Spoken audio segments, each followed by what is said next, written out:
पाकिस्तान में आज अगर कोई नाम सबसे ज़्यादा सुर्खियों में है तो वो ना प्रधानमंत्री शहबाज शरीफ का है, न उनके कैबिनेट के किसी मंत्री का। पूरा पाकिस्तान, पूरा मीडिया, पूरा सत्ता तंत्र एक ही शख्स के इर्द गिर्द घूम रहा है। जनरल आसिम मुनीर, पाकिस्तान आर्मी के चीफ और चीफ डिफेंस ऑफ फोर्सेस के रूप में देश के सबसे ताकतवर इंसान। ऐसा ताकतवर कि न प्रधानमंत्री दखल दे सकते हैं, न सुप्रीम कोर्ट और न ही कोई राजनीतिक दल उनके फैसलों को पलट सकता है। लेकिन एक दिलचस्प बात यह है कि इतनी ताकत, इतनी शक्ति, इतना कंट्रोल हाथों में होने के बाद भी आसिम मुनीर को एक ऐसे व्यक्ति से डर लगता है जो पिछले 2 सालों से जेल की काल कोठरी में बंद है। वो शख्स और कोई नहीं, इमरान खान है। आसिम मुनीर एक ऐसा कदम उठाने जा रहे हैं जिसके बाद इमरान खान की राजनीति, उनका कद, उनका प्रभाव, सब कुछ खत्म हो सकता है। आखिर ऐसा क्यों? जनरल मुनीर इमरान खान को लेकर इतने सतर्क क्यों? और पूरी पाकिस्तान की राजनीति में अब कौन सा बड़ा विस्फोट होने वाला है? आइए गहराई से समझते हैं। वीडियो शुरू करने से पहले आपसे एक छोटी सी रिक्वेस्ट है, चैनल को सब्सक्राइब करें ताकि हमारी हर अपडेट सीधे आप तक पहुंचे। पाकिस्तान एक ऐसा देश है जहां लोकतंत्र कभी भी पूरी तरह लोकतांत्रिक नहीं रहा। सेना हमेशा से ही बैकडोर सरकार की रही। लेकिन आसिम मुनीर के दौर में एक ऐसा पहली बार हुआ कि सेना सिर्फ बैकडोर में नहीं बल्कि खुलेआम देश की सबसे बड़ी शक्ति के रूप में स्थापित है। आसिम मुनीर के पास न सिर्फ सेना का कमांड है बल्कि इंटेलिजेंस, विदेश नीति, आंतरिक सुरक्षा, यहाँ तक कि आर्थिक फैसलों तक का प्रभाव उन पर ही है। शहबाज शरीफ की सरकार उन्हें चुनौती देने की स्थिति में नहीं है क्योंकि सरकार ही सेना के सहारे चल रही है। और इसी वजह से पाकिस्तान में असली प्रधानमंत्री अगर कोई है तो वो है आसिम मुनीर। लेकिन इस सत्ता के बीच सबसे बड़ी परेशानी है इमरान खान। पिछले दिनों में ऐसी घटना हुई जिसने पाकिस्तान की दिशा को एक बार साफ कर दिया। पूर्व ISI चीफ फैज़ हमीद को 14 साल की सज़ा। ये सिर्फ एक सज़ा नहीं बल्कि एक संदेश था। फैज़ हमीद वो व्यक्ति थे जिन्होंने इमरान खान की सरकार को खड़ा किया, उन्हें राजनीतिक सुरक्षा दी और पूरे पाकिस्तान में PTI का नेटवर्क खड़ा करने में अहम भूमिका निभाई। इमरान खान जेल गए तो माना गया कि फैज़ हमीद भी अब सेना के निशाने पर आएंगे और वही हुआ। उन्हें मिलिट्री कोर्ट में घसीटा गया और 14 साल की सज़ा दे दी गई। ये सज़ा सिर्फ फैज़ के लिए नहीं थी, ये चेतावनी थी। अब बारी इमरान खान की है क्योंकि अगर ISI चीफ नहीं बच पाया तो कोई भी नहीं बच सकता। ये बात समझना ज़रूरी है। इमरान खान जेल में है लेकिन उनका प्रभाव जेल की दीवारों में कैद नहीं। पाकिस्तान की सबसे बड़ी समर्थन वाली पार्टी PTI अभी भी इमरान खान के नाम पर ही चलती है। चुनावों में भले ही उन्हें चुनाव चिन्ह छीन लिया गया हो, लीडर निकाले गए हो, लेकिन जनता का भावनात्मक जुड़ाव अभी भी बरकरार है। इमरान खान पाकिस्तान का वो नेता है जिसने सेना के खिलाफ खुलकर आवाज़ उठाई, जो पाकिस्तान में परंपरागत सत्ता को चुनौती देने का दम रखता है।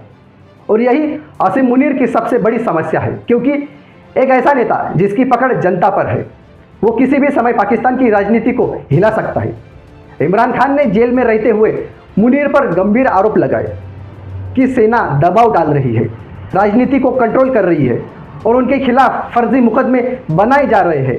यही कारण है कि आसिम मुनीर के लिए इमरान खान सबसे बड़ा खतरा है। अब मुनीर का मास्टर स्ट्रोक मिलिट्री कोर्ट की तैयारी है। जैसे कि पाकिस्तान में 2 तरह के मुकदमे चलते हैं, नागरिक अदालतें और मिलिट्री कोर्ट्स यानी सैन्य अदालतें। सामान्य मामलों में नागरिक अदालतों से सज़ा मिलना आसान नहीं होता क्योंकि वहाँ प्रक्रिया लंबी होती है, दलीलें चलती है, अपील होती है और न्यायपालिका कभी कभी सरकार के खिलाफ भी खड़ी हो जाती है। लेकिन मिलिट्री कोर्ट एक बार मामला वहाँ पहुँच गया तो खेल खत्म, न अपील, न रियायत, न राजनीति।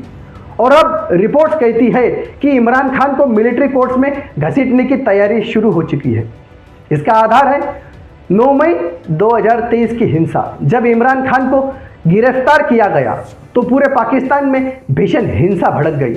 PTI समर्थकों ने सैन्य ठिकानों पर हमले किए, लाहौर कोड कमांडर हाउस को फूंक दिया गया, फौजी स्मारकों को नुकसान हुआ। पाकिस्तान में ऐसा पहली बार हुआ था कि जनता सेना के खिलाफ इतनी बड़ी कार्रवाई पर उतर आई हो। मुनीर अब इसे राजद्रोह और सैन्य विद्रोह की श्रेणी में लाना चाहते हैं। कानून मंत्रालय मुकदमा तैयार कर रहा है और इमरान खान पर जल्द ही एक बेहद गंभीर आरोप पत्र दाखिल हो सकता है।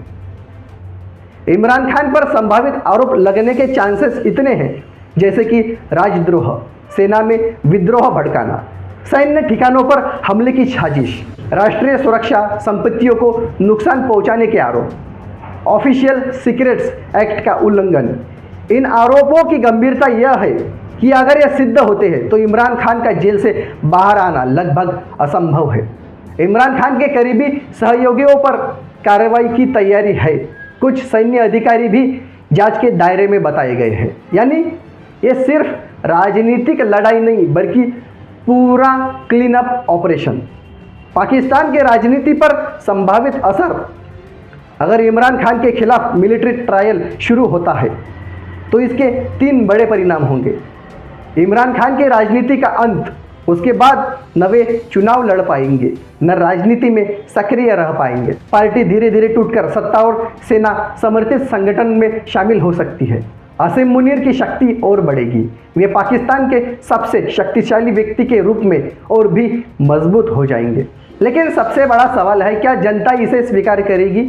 क्योंकि अगर इमरान खान को सेना अन्यायपूर्ण तरीके से निशाना बनाती दिखी तो पाकिस्तान में एक नई अस्थिरता पैदा हो सकती है। पाकिस्तान इस समय इतिहास के सबसे निर्णायक दौर में है। एक तरफ आसिम मुनीर जो पाकिस्तान की राजनीति को अपनी मुट्ठी में रखना चाहता है और दूसरी तरफ इमरान खान जो जेल में बैठकर भी समर्थकों के दिल में राज कर रहे हैं। अब यह लड़ाई सिर्फ 2 व्यक्तियों की नहीं बल्कि पूरे सिस्टम की लड़ाई है। सेना बनाम जनता, ताकत बनाम लोकप्रियता और नियंत्रण बनाम लोकतंत्र। आने वाले समय में पाकिस्तान की राजनीति में बड़ा भूचाल आ सकता है, क्योंकि अगर इमरान खान को मिलिट्री कोर्ट में लाया गया तो यह पाकिस्तान की सत्ता की परिभाषा ही बदल देगा। क्या इमरान खान हमेशा के लिए राजनीति से बाहर कर दिए जाएंगे? क्या मुनीर पाकिस्तान के सबसे लंबे समय तक प्रभावशाली मिलिट्री चीफ बनेंगे? और क्या पाकिस्तान की जनता इस फैसले को मान लेगी? इन सवालों का जवाब आने वाले महीनों में आपको मिलेगा ही। लेकिन एक बात तय है, पाकिस्तान में राजनीतिक तूफान अभी रुकने वाला नहीं है।